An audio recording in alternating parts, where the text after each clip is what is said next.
Geceler uzanır sensiz, divarlar dar gelir mənə,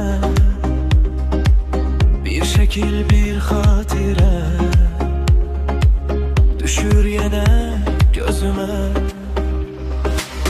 Dodağımda yarım söz, elimde sönen bir tüstü. Seni unutmak dediler, unutmak yalanmış düzdür. Bir adım at gel yaxın, koy bitsin bu soyuq hal. Hələ geç değil inan, bu sevgi ölmeyip kal hele. Ayrılık yeter, sabır elə. Ağlama, ümit var hələ. Gəl verək yenə əl ələ.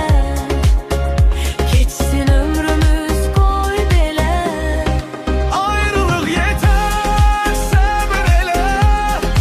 Ağlama, ümit var hele. Gel verək yenə el ele. Keçsin ömrümüz qoy belə.